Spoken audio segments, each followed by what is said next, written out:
Disgrace to justice. Neil Gorsuch's words cut through the chamber like a blade, aimed squarely at Congresswoman Jasmine Crockett. But behind those three venomous words hid a scandal worth over $1.8 million, the price tag of a secret land deal that could shake the foundations of America's highest court. For decades, the Supreme Court has been trusted to stand above corruption. Yet today, more than 60% of Americans say they no longer believe it's impartial.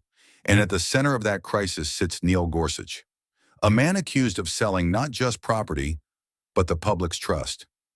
What Gorsuch didn't know was that Jasmine Crockett came armed with more than outrage. She carried evidence, witnesses, and a mission to prove that no one, not even a Supreme Court justice, is untouchable. And it all began with those three words. The chamber felt heavy that morning, as if the air itself was holding its breath. Rows of oak desks gleamed under white lights, polished so perfectly they mirrored the tense faces behind them. Every seat was taken. Senators in tailored suits, aides clutching binders, reporters shoulder to shoulder, their recorders already humming. 100 pairs of eyes aimed forward, waiting for the clash everyone knew was coming. Neil Gorsuch sat at the witness table like a man carved from stone. Black suit, silver hair, posture unshakable. But a closer look betrayed him, a pulse flickering in his neck, fingers tapping the wood in a rhythm too controlled to be casual. Across the aisle, Jasmine Crockett rose. The scrape of her chair against the marble floor sliced through the murmurs in the room. She walked forward with deliberate steps, her heels clicking a slow, deliberate countdown. When she stopped, her shadow fell across the table between them. Her eyes locked onto his. No smile, no preamble. Justice Gorsuch, did you sell your integrity for $1.8 million? The words hit like a rifle shot. Gasps burst from the gallery. One reporter's pen clattered to the floor. The stenographer's hands froze over the keys, just long enough to mark the moment in memory. Gorsuch's face didn't flinch, but his eyes flickered, once, toward the committee chair, as if searching for a signal. None came. A thin silence wrapped the room. Jasmine didn't break it. She held the question in the air, letting its weight press down on him. When he finally leaned toward the microphone, his voice was calm, but its edges were sharp. Congresswoman, I will address facts, not unfounded insinuations. She tilted her head slightly as though amused. Perfect. Let's start with the facts. Her hand slid across the table, producing a manila folder thick enough to bend under its own weight.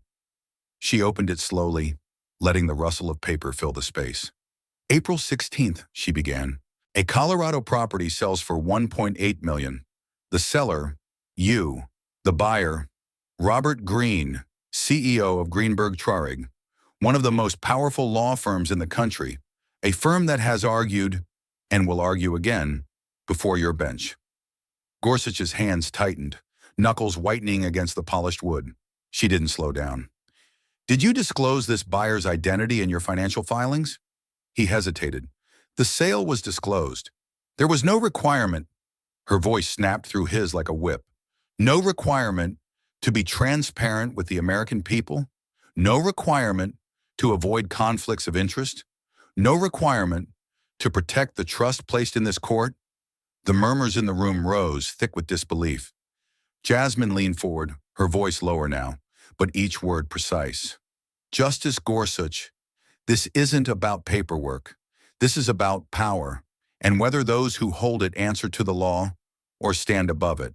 She reached into the folder again and pulled out a glossy photograph, an aerial view of the sprawling mountain property. Sunlight danced over pine trees and winding trails. Beautiful land, she said softly, but beauty does not erase corruption. She slid the photo toward him. He didn't touch it.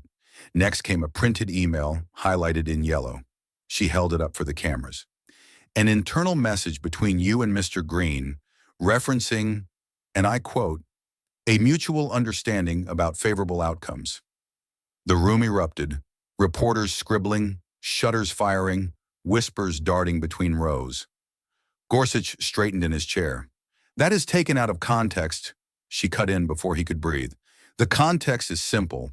You sold to a man whose firm stands to gain from your rulings, and you expect the public to believe you can remain impartial." Her words hung there, sharp and undeniable. She placed the email down, stacked the papers neatly, and fixed him with a gaze that didn't waver. "You once called me a disgrace to justice. Today, Justice Gorsuch, I'm returning the favor." For a heartbeat, the chamber was silent again. Then came the sound of cameras, rapid, relentless. Like the opening volley of a war everyone now knew had started.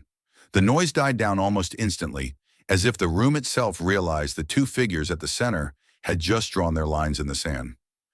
Neil Gorsuch leaned back slightly, the chair creaking under him, his mouth curved into something that wasn't quite a smile, thinner, sharper, more dangerous.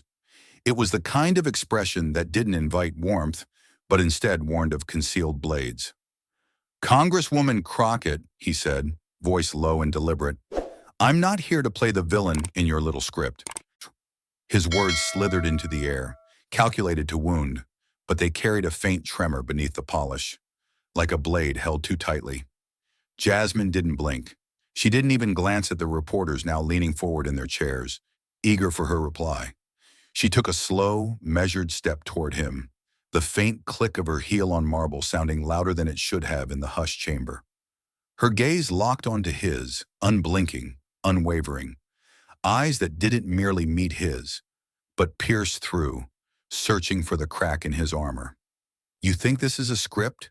she asked quietly, almost conversationally. "Scripts are fiction. This," she let the pause stretch, "is fact." For a moment, neither moved. It was a standoff in plain sight. No raised voices, no fists, just two people holding the entire room hostage with nothing but their presence. Gorsuch's smirk deepened, though it didn't reach his eyes. "Facts," he repeated as though tasting the word. "Funny thing about facts, they can be arranged, presented selectively." Jasmine's lips curved just enough to suggest she'd been waiting for that. "Yes," she said, "and that's why we're here, to arrange them, in the light." A ripple of murmurs moved through the gallery. The way she said it carried weight, not as a threat, but as an inevitability. Gorsuch leaned forward now, resting his forearms on the table. His eyes had the stillness of a predator right before the lunge, and the cameras in the room caught the faint tightening at the corner of his jaw. "You're overplaying your hand," he said softly.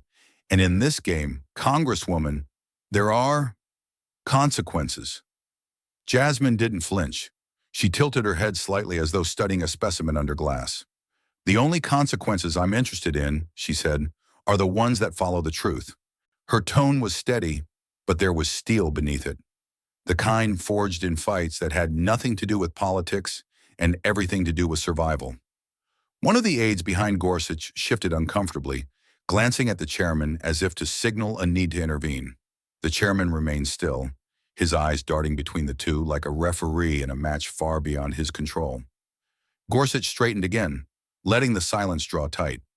"You think you can win this by turning the public against me?" Jasmine took another step forward, close enough now that the faint reflection of her figure shimmered on the polished table between them. "I don't have to turn them against you," she said. "You've been doing that yourself." That line hit, not visibly, not in a way that would make the evening news replay, but in the slight stilling of his fingers, the way his gaze shifted just off-center for a heartbeat too long. The sound of a camera shutter echoed sharply, like a punctuation mark no one intended. "Tell me, Justice Gorsuch," she continued, her voice now carrying a sharper edge, "when did you first realize that public trust was worth less to you than private profit?" A low rumble of voices rolled through the chamber, some incredulous, others almost delighted at her audacity. Gorsuch's lips parted, then closed again. It was as if the answer he wanted to give, and the one he could give, were at war in his mind. When he finally spoke, it was quieter, but no less pointed. "You don't understand the complexities of this office, Congresswoman. Decisions are not made in the shallow pools of public opinion." Jasmine's eyes narrowed. "No, they're made in rooms like this, where the public can't see, where deals are made in whispers, and where justice is treated like a commodity." "But today," she said, her voice rising just enough to carry to the back row. "This room has light, and you don't get to hide in it." The audience shifted forward collectively, caught between outrage and fascination. This was no longer just testimony. It was a duel. Gorsuch tapped a finger once against the table, the sharp click of his nail on wood betraying the smallest crack in his composure. "You're very sure of yourself," he said, the smirk returning like a mask slipping back into place. Jasmine leaned in, her voice dropping to something only he and the microphones on could hear. "I'm sure of the facts. The rest is just you trying to outrun them." Another flash from the cameras, another shuffle from the gallery.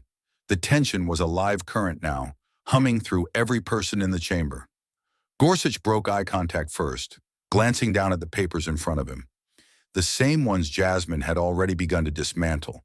And in that tiny movement, the balance in the room shifted. Jasmine stepped back, just far enough to signal she was done with this particular exchange. For now. Her gaze, however, never left him. The predator's eyes had met their match. Jasmine didn't give him the luxury of recovering. Her hand slid down to the table beside her, fingers closing around a thick folder, its corners worn, its weight heavy with consequence. She didn't just place it on the table, she threw it. The manila thud echoed in the chamber like a gavel strike. "This," she said, her voice cutting through the air, "is the deed transfer, your signature, your payment, and your silence." Every head in the room turned toward the folder, as if it were a live explosive. A cameraman stepped forward instinctively, his lens drinking in the moment. Another zoomed tight on Neil Gorsuch's face, the silver hair, the stone expression, and the faint tightening of his jaw that betrayed him. His hands remained folded on the table, but the fingers twitched once, a small, staccato beat against the knuckles of his other hand. Jasmine reached forward, flipping the folder open with a single sharp motion. Papers fanned out, notarized documents, transaction receipts, and a copy of the property listing pulled from public records. "April 16th, she began, her tone precise and deliberate. "A pristine Colorado property sells for $1.8 million. The seller? You. The buyer?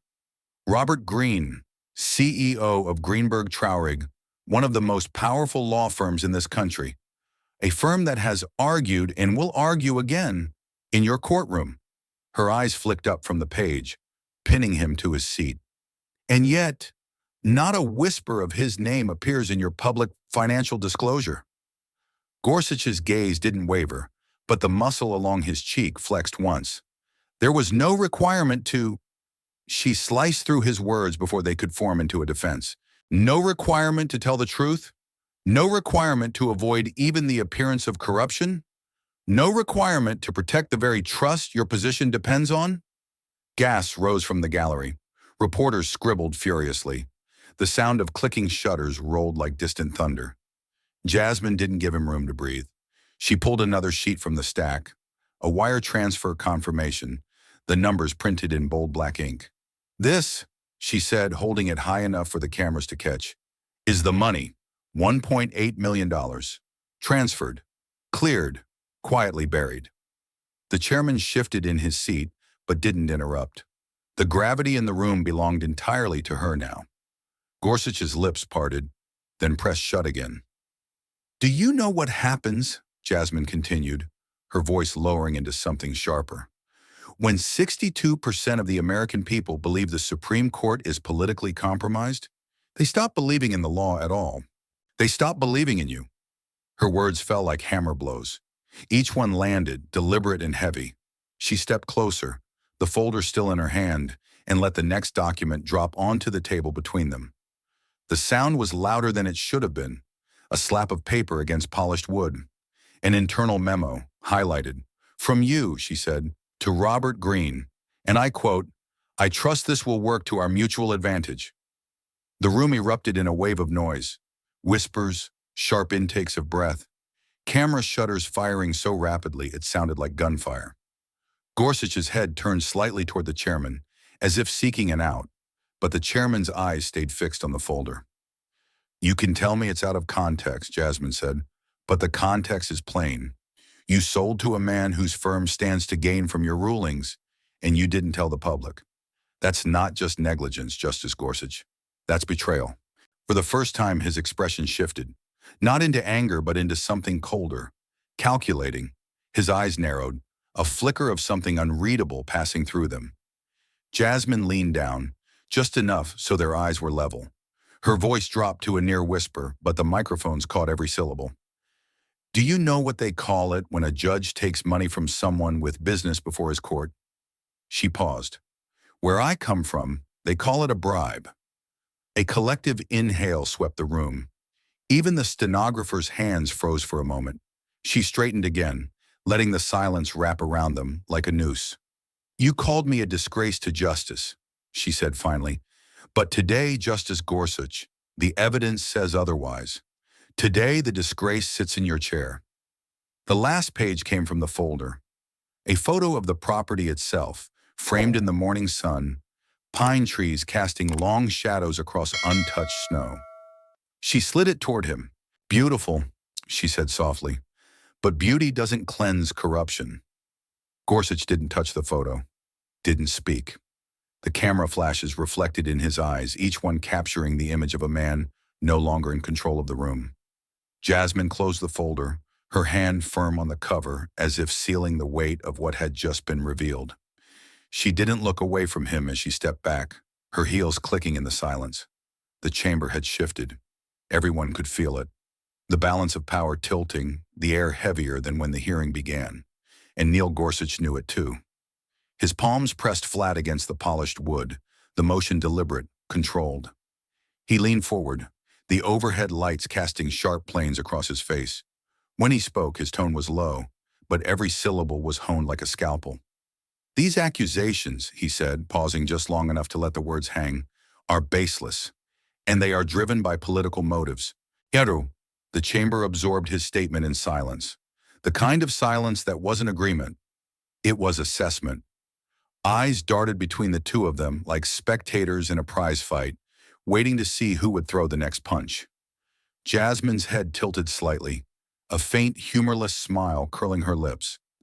The sound she made was closer to a scoff than laughter, but it carried across the room. Politics didn't bring you here, she said, her voice clear and sharp. Truth did. A murmur rippled through the gallery, quick, subtle, but audible enough for both of them to hear. Gorsuch's gaze didn't flinch, but his jaw shifted almost imperceptibly. He adjusted his cuffs, the movement small but deliberate, as though retightening armor. Congresswoman, he began, the work of this court. She cut him off before the sentence could find its footing. The work of this court is to serve the people, not private interests.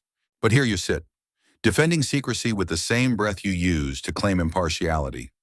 Her words were not shouted, yet they struck with more force than volume ever could. Gorsuch leaned back slightly, adopting a posture that suggested patience, though the faint twitch of a finger against the tabletop betrayed a different story. There are complexities to these transactions that you either don't understand or choose to ignore, he said.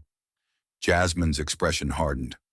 The only complexity here is how someone in your position thought they could take $1.8 million from a CEO whose firm appears before your bench and not have to answer for it. A camera clicked loudly from somewhere in the back, as if punctuating her point. He lifted his chin a fraction higher. You're mischaracterizing the nature of the sale. Mischaracterizing, she repeated, her voice now with an edge of incredulity. The deed has your name on it. The bank records show the money. And the emails, your emails, show awareness of who the buyer was and what his firm stood to gain. Where exactly is the mischaracterization? The tension in the room thickened. Even the aides along the wall had stopped shuffling their papers. Gorsuch's eyes narrowed, a measured calm returning to his features. Appearances can be misleading, he said. Jasmine stepped forward again, her presence pressing into his space without ever crossing the line into physical proximity. Appearances, she said, are why integrity matters. You of all people should understand that when a justice's conduct raises doubt, the whole court feels the weight of that doubt. Her voice lowered now, not out of hesitation, but to make every person in that room lean in to hear. And when the court loses the people's trust, the law itself starts to crumble. Gorsuch's fingers tapped once against the table, a sound so small it might have gone unnoticed, but in the silence it echoed. Congresswoman, I will not be lectured on the sanctity of the court by someone pursuing a personal agenda, he said, the smirk returning like a mask sliding back into place. Jasmine's eyes locked on his, unblinking. The only agenda I have is the truth, and I'm not pursuing it.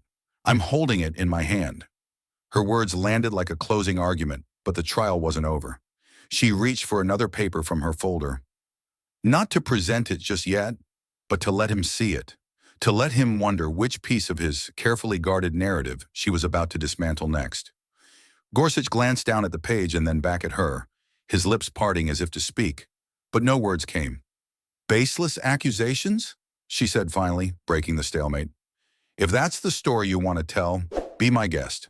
Just remember, every word is on record, and every American watching right now will decide for themselves what's baseless and what's the truth you're afraid to face. The last sentence didn't just fill the room, it lingered, a challenge wrapped in calm conviction. For a moment, no one moved. Not Gorsuch, not the committee, not the press. The only sound was the low hum of the cameras, capturing every fraction of the moment for replay on 1,000 screens. Gorsuch straightened in his chair, his eyes fixed forward, as if bracing for the next blow. And Jasmine Crockett, still holding that unseen page, looked every bit like someone who had no intention of stopping until he either answered or broke. Then from the back of the chamber, the door clicked open. Every head turned. The sound of footsteps echoed against the marble, deliberate and slow. A figure stepped through, anonymous in dark clothing, face partially hidden beneath the brim of a hat. Sunglasses masked the eyes, reflecting the blinding white of the overhead lights. In one hand, they carried a slim, black laptop. In the other, a plain manila envelope. The murmurs started instantly, sharp, hushed whispers cutting through the still air. Even the chairman shifted in his seat, his brows knitting. This wasn't on the official witness list. The figure walked the length of the aisle without hesitation, each step measured, purposeful. When they reached the witness table, they set the laptop down with a soft but deliberate thud. Jasmine didn't look surprised. She stepped aside, her gaze never leaving Gorsuch. "Justice Gorsuch," she said smoothly, "I'd like to introduce you to someone who can help clarify the facts." The figure removed their sunglasses and hat, revealing just enough of their face for the cameras to capture a profile. Not enough for the public to immediately recognize. Their expression was unreadable, but there was a sharpness there, the kind carried by people who have lived with dangerous knowledge. The witness's voice was low, but steady. "I worked for Greenberg Traurig. I was part of the legal team assigned to maintain confidential communications between Mr. Robert Greene and select individuals of interest to the firm." The pause that followed was deliberate, long enough for the weight of the statement to settle over the room. Gorsuch's posture shifted just slightly. The jaw tightened. The fingers that had been neatly folded on the table now pressed into each other with visible tension. The witness opened the laptop and turned it toward the committee. The screen lit up, throwing a pale glow across their face and revealing an email inbox, meticulously organized, each subject line a breadcrumb to something bigger. "Please direct your attention," the witness said, "to this thread dated March 28th, just 19 days before the land sale closed." Jasmine leaned forward, her eyes glinting as the cursor clicked open the email. On the screen, a correspondence between Neil Gorsuch and Robert Greene. The committee's display monitors flickered to life, mirroring the laptop's contents so every member and every camera could see. The subject line read, "Re-case 2023-4117, prioritization discussion." And then in plain text, the words, "We'll make sure this matter gets priority treatment when it reaches the docket." The room erupted, a collision of gasps, hurried whispers, and the relentless staccato of camera shutters firing in unison. Gorsuch's head turned sharply toward the witness. "This is a violation of privileged communications." Jasmine cut him off, her voice sharp. "This is evidence, Evidence that you assured a private client who just happened to be buying your property that their case would receive special consideration in the nation's highest court. The witness's gaze didn't waver. There are more, they said simply.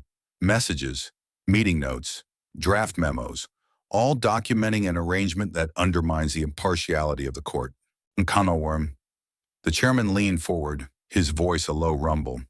Is this material authenticated? The witness nodded once. Every word, every timestamp. They reached into the manila envelope and pulled out a printed log of metadata, dates, IP addresses, digital signatures. This isn't speculation. It's a paper trail.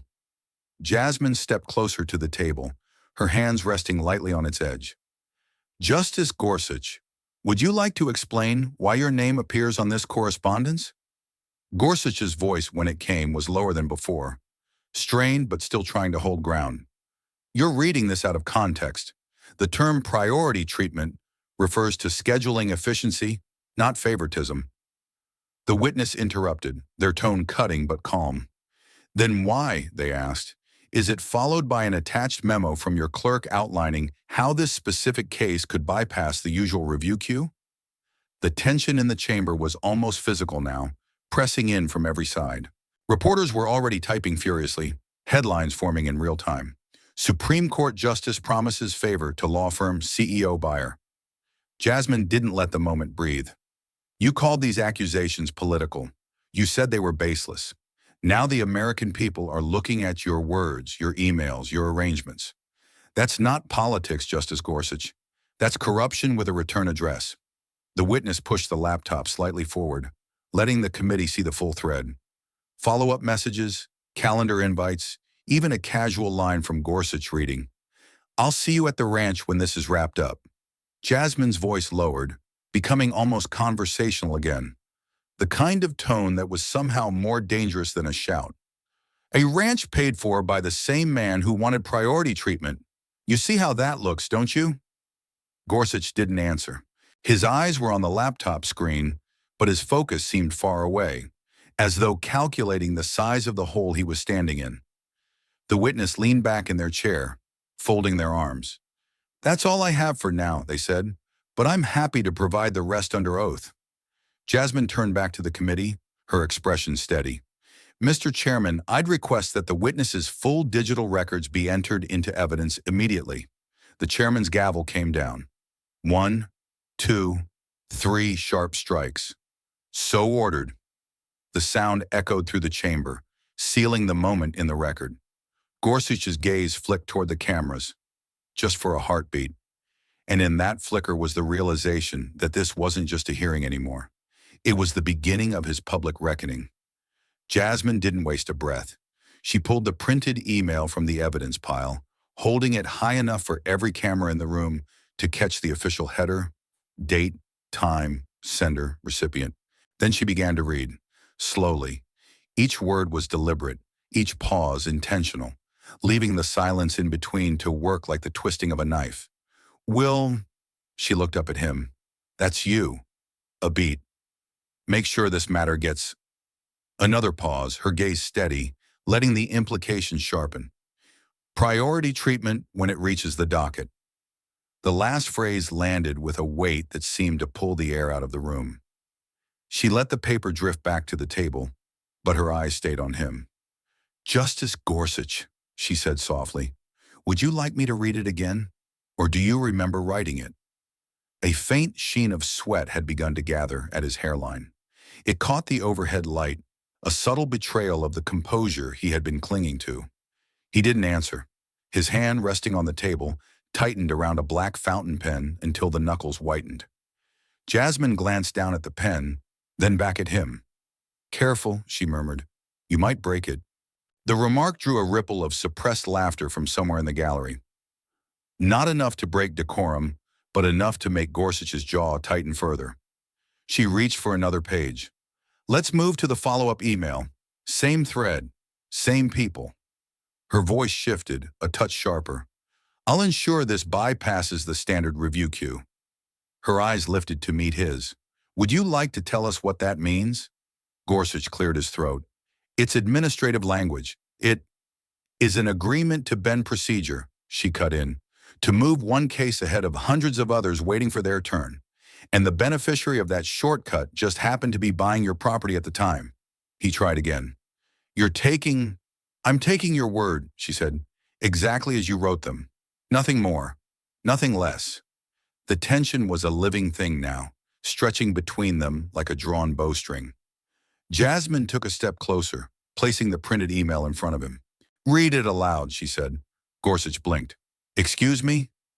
You heard me. Read it aloud. He hesitated, a hesitation that was amplified by the absolute stillness of the room. The witness beside her said nothing, simply watching him with the quiet certainty of someone who already knew the answer. When Gorsuch finally spoke, his voice was lower. The consonants clipped. He read the sentence, avoiding her eyes, focusing instead on the page. When he finished, Jasmine leaned forward. Do you hear how that sounds to the people whose cases never got heard? To the families waiting years for their shot at justice, while you clear the runway for a friend? She let the question hang in the air. Gorsuch opened his mouth, but no sound came. The cameras captured the moment, the still frame of a man cornered, knowing every move he made would only dig him deeper. Jasmine straightened, returning to her folder. She pulled a third page. This one's from after the sale closed. Let's celebrate at the ranch once this is wrapped up. She placed it next to the other two pages, forming a neat, damning row. A ranch you now own outright, courtesy of the man who wanted priority treatment. Convenient timing, wouldn't you say? The pen in Gorsuch's hand clicked. Once, twice, the nervous tick of someone trying to keep control. Jasmine's tone softened slightly, though the steel beneath it remained. I've been in this job long enough to know when someone's trapped. And right now, Justice Gorsuch, you're not answering me. You're answering the American people. Every pause, every dodge, every drop of sweat is your testimony. He shifted in his chair. I stand by my record. And your record now includes this, she said, tapping the pages with her fingertip. The sound of the tap was small, but it carried. This isn't political, she continued. This is about the weight of the robe you wear, and whether you've dragged it through the mud. Say no. The chairman's gavel hovered, as if ready to intervene, but he didn't bring it down. Not yet. The moment was too sharp, too raw. Jasmine stepped back a half pace, but her gaze never left him. You can try to explain it away, or you can admit the truth. But there's no door out of this room that doesn't pass through those words you wrote. Gorsuch looked at the emails again. For the first time, the mask of judicial detachment cracked, just slightly, and Jasmine saw it. The trap had closed. That was when Gorsuch's voice, until now measured and judicial, suddenly rose. Not in volume alone, but in sharpness, the kind that slices through air like a whip. Congresswoman Crockett, he snapped, the formal address sounding like an accusation. You are attacking the Supreme Court itself for your own personal gain. This is nothing but a performance for headlines, a stunt to boost your profile at the expense of the court's dignity. The words landed with the impact of a thrown gauntlet.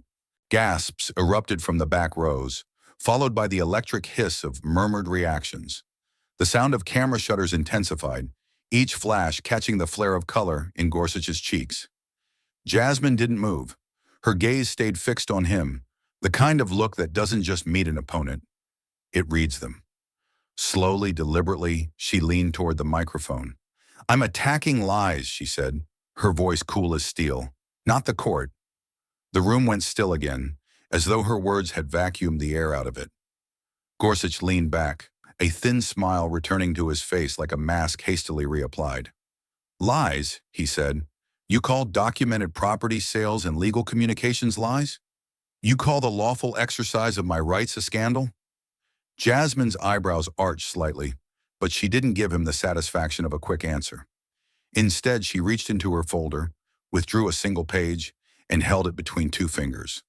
This, she said, her tone steady, isn't about rights. It's about responsibility, about whether a justice entrusted with the highest level of impartiality in this country can take money from someone with a case before his court and still claim the robe is spotless. The photograph on the page caught the light. The mountain property again, but this time with a time-stamped drone shot taken during the private meeting between Gorsuch and Robert Greene.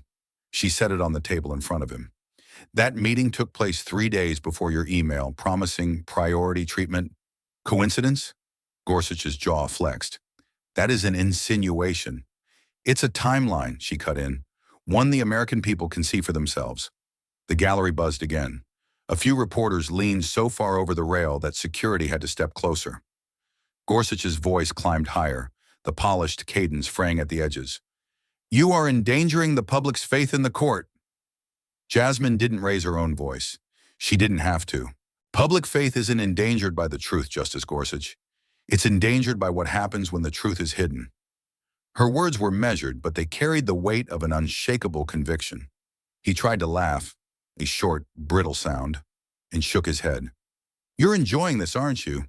Sitting there, throwing stones, knowing you'll never have to answer for the damage you've done to the court's reputation. Her eyes sharpened. I'll answer for my actions any day. Can you say the same? The challenge hung between them, more dangerous than any shouted accusation. For the first time, Gorsuch didn't have a retort ready. His silence was brief, but in that space the cameras feasted on the image. A justice of the Supreme Court, under oath, staring down an accusation he couldn't swat away. Jasmine leaned back slightly as if granting him the illusion of room to breathe. You can keep calling this political, she said, but every email, every memo, every meeting date points to the same thing, a favor traded for a profit. He slammed a palm lightly against the table. That's not proven. Not proven yet, she corrected, but getting clearer by the second. The chairman shifted uneasily, sensing the escalation, but still refrained from stepping in. This was no longer just questioning, it was a fight, and the entire chamber was riveted. Jasmine took one more slow step toward the witness table. You think this is about me? About politics? It's not. It's about the people who believe the Supreme Court was beyond the reach of corruption. And it's about showing them that even the highest bench in the land isn't immune to scrutiny. She placed both hands on the table, leaning forward just enough to close the space between them. So tell me, Justice Gorsuch, which is more dangerous, my questions or your answers? The words dropped like lead into the silence. Somewhere in the back, a reporter whispered, he's not walking out of this clean. Gorsuch looked down at the papers spread in front of him, his hand tightening once more around the black fountain pen. He didn't respond. Jasmine didn't need him to. The silence was answer enough. Jasmine didn't wait for the chairman's prompt. Her eyes narrowed, her tone sharpened, and she began. On April 16th, the land sale closed, correct? Yes, but was the buyer Robert Greene, CEO of Greenberg Traurig? That's yes or no? Yes. Did his firm have cases pending before the Supreme Court at that time? I'm not. Yes or no? Yes. Her cadence was like the crack of a whip, fast, precise, and impossible to ignore. Did you disclose his name in your financial filings? There was no required. Yes or no? No. The exchange was brutal in its efficiency. Every question was a trap that led to the next, and every answer was another brick in the wall closing in around him. Did you send an email promising priority treatment to Robert Greene? That phrase was, yes or no? Yes.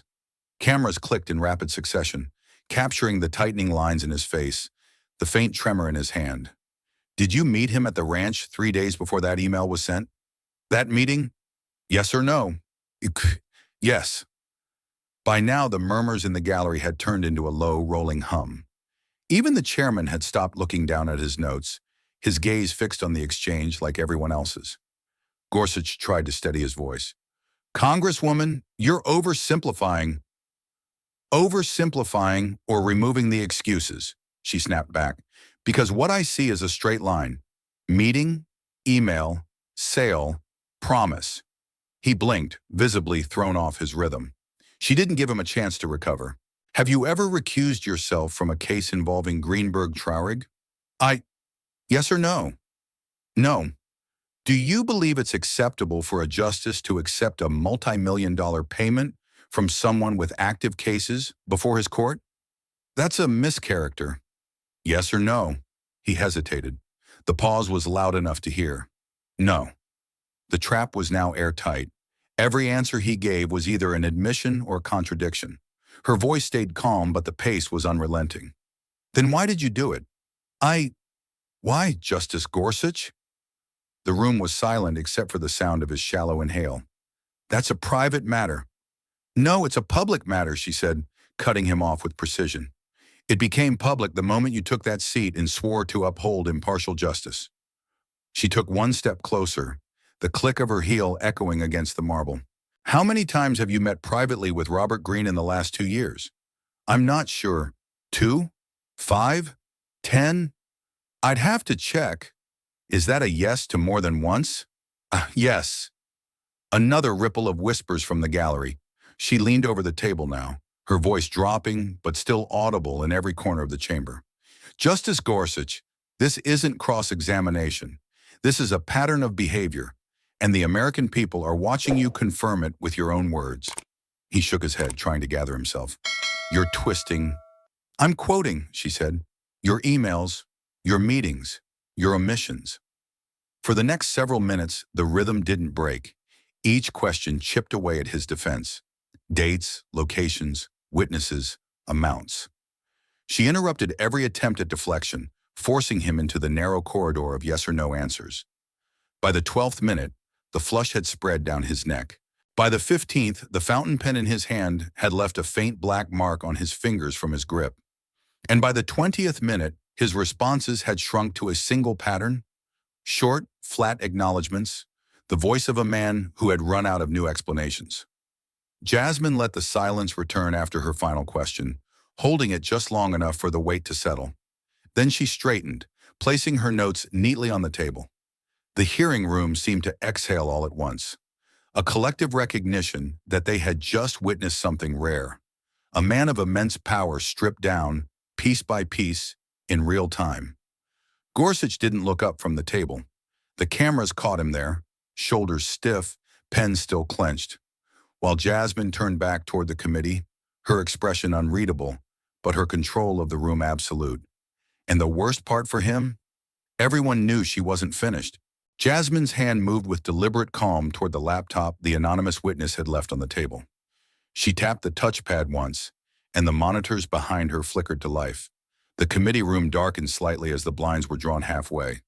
The overhead lights dimmed just enough for the screens to command the room's attention. A single audio file appeared on the shared display. The file name was unassuming, just a date and timestamp.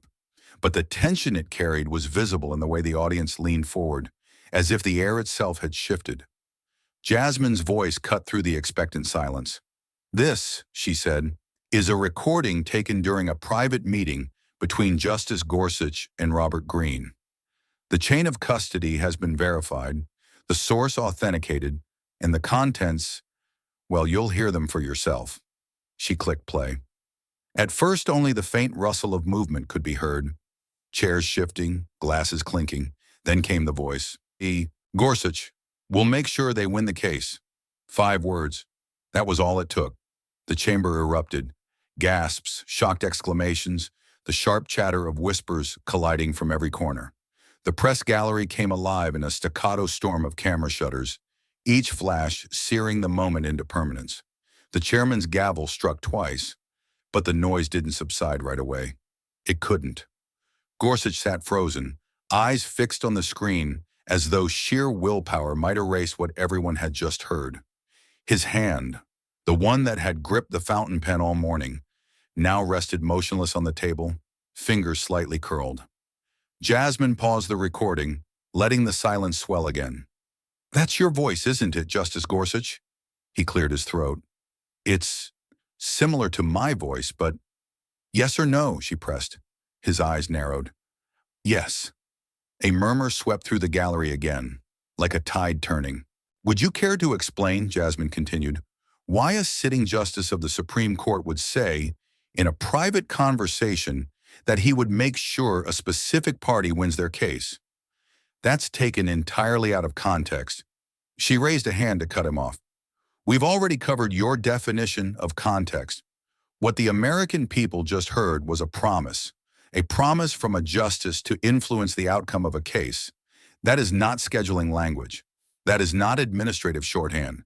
That is the kind of statement that corrodes the foundation of our judiciary. She hit play again. The recording continued. The low hum of conversation, followed by Robert Greene's voice, calm and assured. That's what I needed to hear. Then Gorsuch's voice once more. You'll have it. The audio ended abruptly, leaving the words to echo in the minds of everyone present. A few seconds of pure silence passed before Jasmine spoke again, her tone lower now, but no less cutting. This isn't me talking, Justice Gorsuch. This isn't the press. This isn't the public. This is you, on tape, making a commitment that no justice should ever make. The chairman adjusted his glasses, his mouth tightening, but he didn't interrupt. Gorsuch finally found his voice. That conversation was about procedural strategy. Jasmine leaned in, her hands gripping the edge of the table. Procedural strategy doesn't include guaranteeing victory. That's not strategy, Justice. That's fixing. The words hung in the air, heavier than anything that had been said all morning. In the press gallery, one reporter mouthed, "This is over," to another. Jasmine straightened, folding her arms. Tell me, sir, how is the public supposed to believe in the impartiality of this court when one of its justices is on record assuring a party of victory? His lips parted, but no answer came. Instead, he glanced briefly toward the door. A reflex, perhaps, searching for escape where there was none. The blinds behind the committee fluttered slightly, as if the very air in the room was shifting under the weight of the moment. Jasmine spoke again, softer this time. You can't gavel this away. You can't redact it. You can't erase the sound of your own voice. She stepped back, allowing the screen to go dark, leaving only the faint reflection of the chamber lights on its surface. Gorsuch sat still, the tension in his shoulders unrelieved, the room pressing in on him like a tightening vice.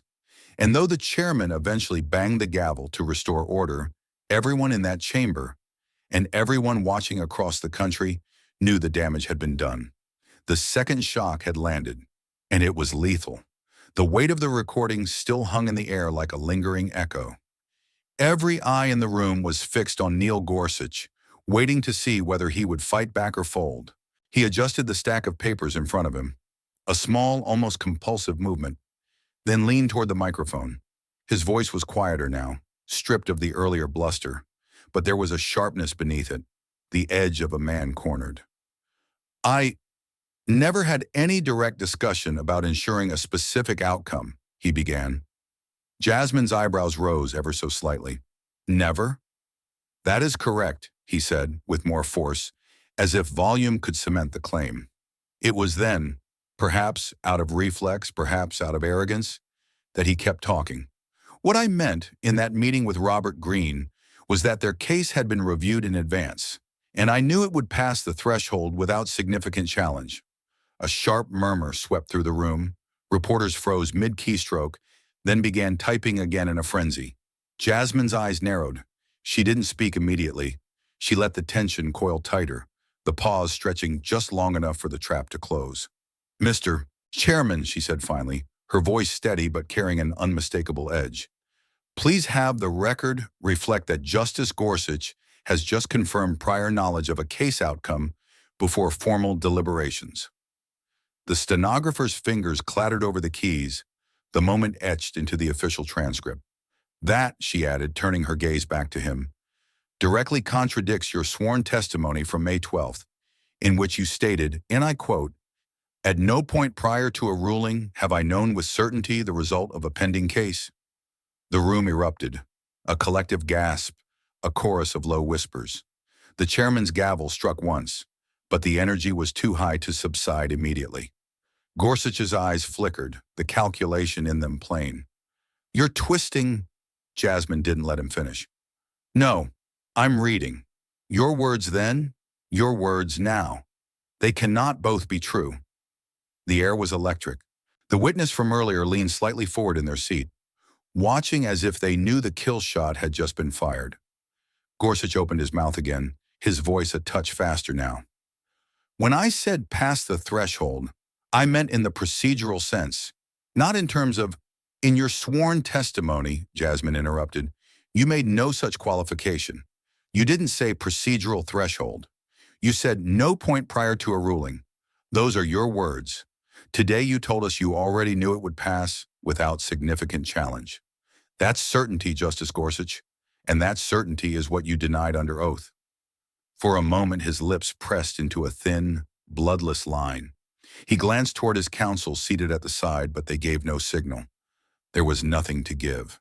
Jasmine's voice dropped lower, but the room leaned in to hear it. Do you understand what perjury means, Justice? A faint flicker crossed his face. Not quite fear, but the recognition of a new battlefield opening under his feet. Perjury, she continued, is not about forgetting. It's about knowingly stating something false under oath, and the American people just heard you do exactly that. The cameras captured every second. His stillness, her unwavering stare, the tightening in the room as if the very air was closing in on him. He tried again, softer now. I think we're misinterpreting. This isn't interpretation, she said, her tone sharp as glass. It's the plain reading of two statements. One of them is a lie. Which one, Justice? He hesitated. The pause stretched, long enough for the weight of it to settle on everyone listening. I don't recall the exact. That's not an answer, she cut in, the finality in her tone drawing another ripple of whispers from the gallery. Her eyes swept the room before returning to him. What you've just done isn't just an ethics violation, it's a crime. And unlike a questionable property sale or an ambiguous email, this one is black and white. Your own words put you here. Gorsuch shifted in his chair, the faint sound of leather creaking beneath him. The pen in his hand clicked once, twice, then stilled. Jasmine straightened, letting the silence stretch just a moment longer before she spoke again. The record will show that Justice Gorsuch's testimony today is in direct conflict with his prior sworn statement, and the people watching, in this room and across the country, will decide what that means for the integrity of this court. The chairman didn't speak. He didn't need to. The gavel rested in his hand, unmoving, because everyone knew what had just happened. Neil Gorsuch had walked himself into his own conviction, and America was watching it happen in real time. The camera feed from inside the committee room had already been picked up by every major network. CNN, MSNBC, Fox News, C-SPAN, all carried the same frame. Gorsuch, shoulders rigid, gaze lowered to the table, skin drained of color under the harsh overhead lights. His fountain pen lay still on the desk now, abandoned, as if even he no longer trusted himself to hold it without betraying the tremor in his hand. The wide shot captured more than just the man. It captured the silence of the room around him. No whispers, no shuffling papers, just the heavy, unblinking gaze of a nation tuned in. Across the bottom of the broadcast, the chyron scrolled. Breaking justice. Gorsuch contradicts sworn testimony. Live. And on social media, the story moved even faster. Within minutes, the hashtag #GorsuchGate was trending at #1 nationwide. Clips of his stumble, that fateful line about knowing the outcome before deliberations, were already looping on Twitter, Facebook, TikTok, each replay slowing down the moment he realized what he'd just said. One clip, only 12 seconds long, had already amassed hundreds of thousands of views. Jasmine leaning forward, her voice clear. One of these statements is a lie. Which one, Justice? Followed by his pause, his faltering, his non-answer. In living rooms, bars, and offices across the country, people watched, leaned back in their chairs and muttered the same thing. He's done. Inside the chamber, Jasmine remained still. She didn't smile. She didn't gloat. Her expression stayed steady. The discipline of someone who knew the real victory was letting the public see the fall for themselves. The live feed caught the faintest twitch of his jaw as he shifted just once in his seat. It was the kind of micro-expression that needed no commentary. Every viewer knew it was the movement of a man recalculating, grasping for a path out that no longer existed. Network anchors filled the dead air with hushed analysis. This is a turning point, one said over the split screen of the committee room in the trending feed. We're witnessing the unraveling of a justice's credibility on live television, under oath. Back on the floor, the chairman shuffled his papers, perhaps to signal movement, but no one's eyes left Gorsuch. The camera stayed on him, tight enough to catch the glisten of sweat along his temple, the faint strain in his throat as he swallowed. The moment had a strange, suspended quality, not the noise of confrontation, but the silence of impact. Then the social media feed began to bleed back into the room itself. Staffers in the back exchanged glances, phones lighting up with alerts. One aide passed a folded note to a senator. 3 words written in hurried ink. "It's blowing up." And it was. On Twitter, side-by-side screenshots of his May testimony and today's statement spread like wildfire. Instagram Reels added dramatic captions over the audio of his contradiction, while YouTube thumbnails froze him mid-blink. The overlay text reading, "Caught lying, Supreme Court scandal." The broadcast camera cut briefly to Jasmine, still seated, her gaze down at her notes. But the stillness wasn't retreat. It was control. She had taken the momentum, and now she let the optics do the rest. In the control rooms of the networks, producers were already drafting lower third banners for the evening news. From the bench to the hot seat, Gorsuch grilled on ethics, caught in contradiction. Back in the chamber, Gorsuch finally lifted his head, but not toward Jasmine, toward the far wall, somewhere above the cameras, as if he could anchor himself to a point beyond the people watching. But there was no beyond, not anymore, because every blink, every breath, every second he didn't answer was now immortalized in the digital bloodstream. The narrative wasn't being written after the fact.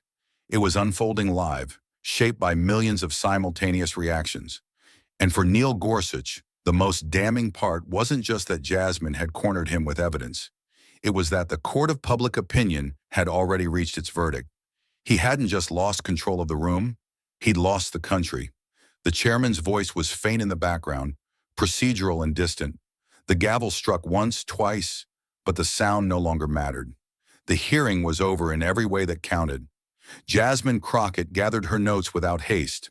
Each page slid into her folder with a measured precision, the quiet rasp of paper against paper somehow louder than the scattered murmurs in the gallery. The cameras followed her every movement. She didn't look at them. She didn't have to. She rose from her seat. The scrape of her chair against the marble floor was deliberate, unhurried. The sound of someone who knew the last word was hers to give. Gorsuch sat motionless, his gaze fixed somewhere in the middle distance. The harsh white light from above picked out the deep lines around his mouth, the slight slump in his shoulders. Jasmine stepped away from the table, her heels clicking in a rhythm that drew every ear in the room. She passed the rows of senators, aides, and reporters without acknowledging the eyes that tracked her. At the threshold, she stopped. She turned back. The room seemed to hold its breath. Even the constant hum of camera shutters paused for a beat, as if the machines themselves knew they were about to capture something final. Her eyes found his, steady, unblinking, the same gaze that had cut through every deflection, every evasion, every excuse. When she spoke, her voice was calm, no raised pitch, no theatrical flourish, just words clear and sharp enough to slice through the silence. No one is above the law, not even a justice of the Supreme Court. The sentence hung there for a moment, like the last note of a song you know you'll remember for the rest of your life. In that instant, every camera clicked at once, a volley of flashes that turned the air bright white, burning her words into 1,000 frames. She didn't wait for a reaction. She didn't need applause or outrage. The power of the moment lay in its certainty, and she walked away carrying it with her. The heavy wooden doors closed behind her with a resonant thud. Inside, the light shifted. A single beam from the overhead rig fell squarely across Gorsuch's face, stark and unflattering. It revealed everything the man tried to hide: the pallor of defeat, the tightness around his eyes, the absence of the defiance that had carried him into this room. He was alone now. The gallery emptied slowly, the low shuffle of footsteps fading into the hallway. Staffers whispered in the corners, reporters hurried toward the exits with their recorders still running, and the chairman's gavel tapped idly against the desk before being set down for good. Gorsuch didn't move. He sat there, one hand resting on the closed folder of evidence he hadn't dared to touch. the other still clutching the fountain pen that had been his talisman all morning. Now it felt like dead weight in his grip. The cameras kept rolling until the last possible second, zooming in on the stillness of a man who had entered this chamber, wearing the robe of authority and now sat stripped of its protection. Somewhere beyond those closed doors, Jasmine's words were already ricocheting across television screens, phone notifications, and headlines. By nightfall, they would be on posters and editorials, in the opening lines of late-night monologues. No one is above the law, not even a justice of the Supreme Court. And though Neil Gorsuch remained seated, eyes fixed on the polished grain of the table, he could hear them too. Not just the words, but the weight behind them. They would follow him out of this room. They would follow him into the court. They would follow him into history. In the end, this was never just about one man's fall.